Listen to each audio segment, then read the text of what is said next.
Delicious Emily's Road Trip is one game in a series of games which has you managing restaurants and learning about the plot as it goes along. Now, this is essentially a mobile game. I just happen to own it on my PC. And basically, imagine a mobile game which goes through most of the cliches going. Now, I came into this review thinking I'll describe this game as fairly easy. But then I looked at Steam and then it said I've been playing it for 4.4 hours. And now I'm thinking maybe fairly easy isn't the best way to describe it, but it's definitely not a hard game. It's just there are parts of it that are particularly challenging. So like throughout the game you'll get like challenges to do and you'll get a diamond because this game has two currencies in it, one of them being coins and the other being diamonds. I'll start off by talking about coins first. So basically the way that you earn coins in this game is fairly simple. Basically, at the end of each level, you'll be given a rating, and the rating is a 3-star system. Each star you get is equivalent to 100 coins in the beginning of the game. And by the beginning of the game, I mean the first 10 levels. Now, each 10 levels that you go across will increase the amount of coins that you get to compensate for the increase in hardness. So basically, at the first 10 levels you'll get 100 coins, then the second you'll get 120, and then for the third you'll get 140. Now, in terms of what you can do with these coins, it's fairly straightforward. Basically, you can buy certain items from a shop and then use them to make the game easier. One thing to note about all of the items is that they don't carry over from one section to the other. So basically, you buy a bunch of items in the first section, you'll have to buy them again in the next section. Now, whilst this sounds bad, it's not necessarily bad, because whilst some of the items are very similar, like there's this mouse doll that you can always buy in each of them, some of them are very different. There are some items that have unique effects to where you are in the game.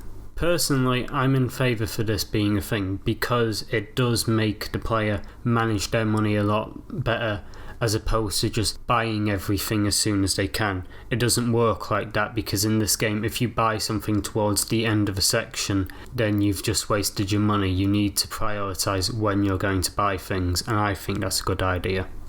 Right, now I'll move on to the diamonds now.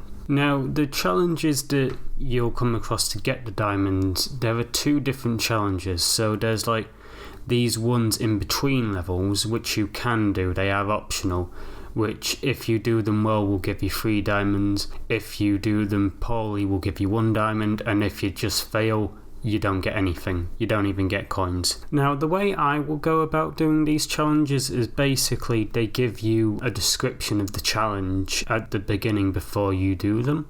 If you read it and you think, I can't do that, you probably can't do it, and you should probably not attempt it because it will probably lead to nothing but a waste of time. However, there are some challenges which you read and you think, oh, they're doable, I'll do them, and they are definitely worth the time if you want to get diamonds, and I'll explain what the diamonds do in a little bit. Now, the second one comes in, I think, every level, and basically it's an extra challenge to do whilst you're also trying to complete the level.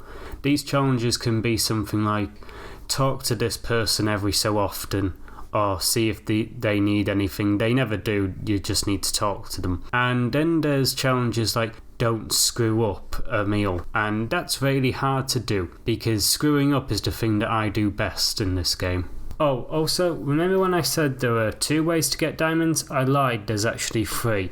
There is a 24-hour challenge which will change every day.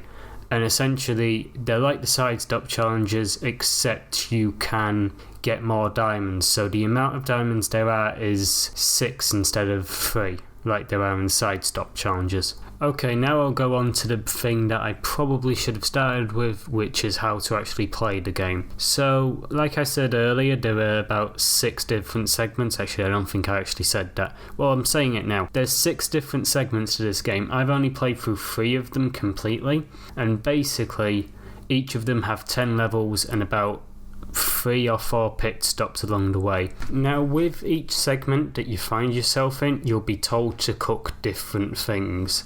So the first place you're in is a outdoor healthy eating cafe, and basically there's no meat and there's no deep fried stuff. So basically you've got fruit and vegetables and stuff like that. And then you go on to a diner, and basically you're told to cook like unhealthy things. So you've got like onion rings, chips and ice cream and stuff like that. And then you find yourself on a ranch, or as we call it where I'm from, a farm. I don't know the difference between the two. And basically you've got to cook things that you'd typically find there. So like steak, but there's also like lemonade and butter and stuff. So that's the theme for the third one. And for the rest, I don't know what the theme is. I've noticed a Halloween themed version, so I assume that's like sweets and stuff. But all in all, I don't know what else to expect from the other levels. Okay, now for the customers. There are a few different types of customers, and I'm not just talking about the models. So basically, there are customers that will just come to the cash register and just ask for food and then leave.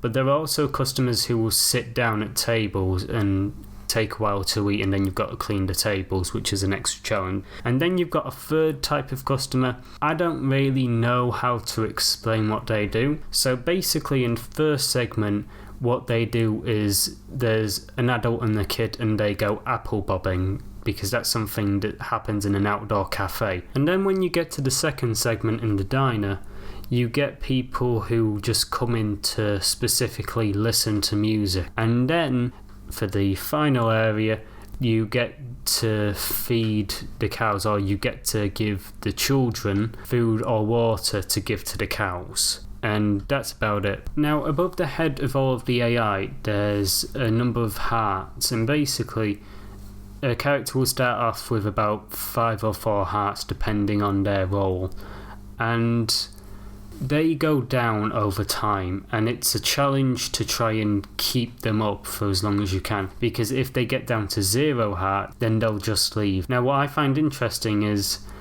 even when you've given them the food and they're just waiting to have you take their money away, then they'll still leave even if they're down to 0 hearts and you've given them what they want. Now, when I saw that for the first time, my reaction was, oh wait, that's illegal, they shouldn't be doing that.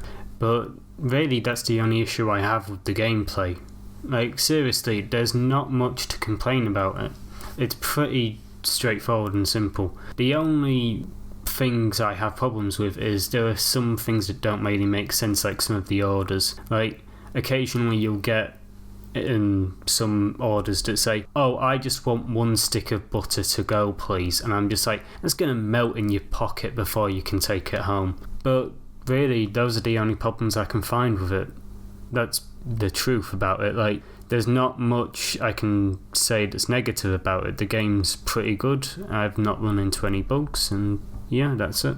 Okay, now I'm going to move on to the last point I'm going to make, which is the plot of the game. And the plot of the game is basically you're going on holiday and you keep running into a bunch of restaurants where you either start working there or you start watching people work there. And the plot of the game really could use with not being in the game, if I'm completely honest, because it adds very little to it other than explaining why you were working at these places. Now, there are 2 different types of cutscenes in this game.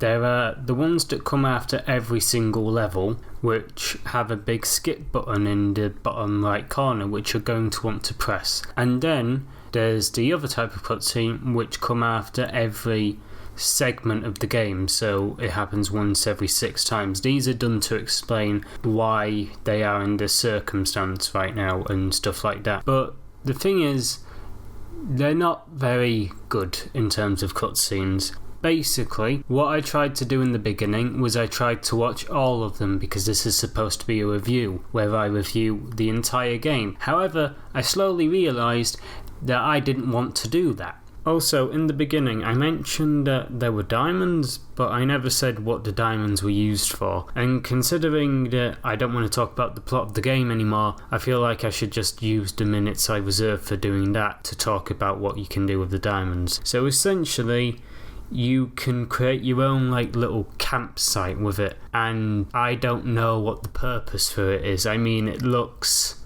nice, I guess, but really it doesn't serve any type of function.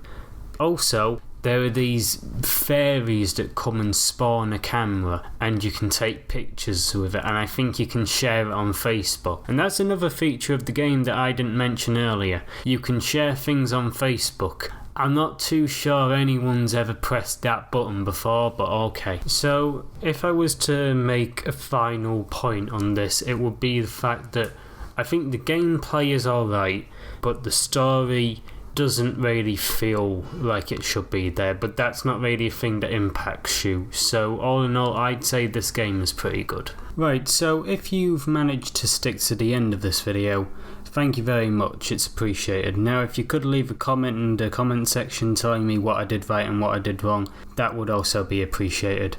Anyway, I think that's it. Bye.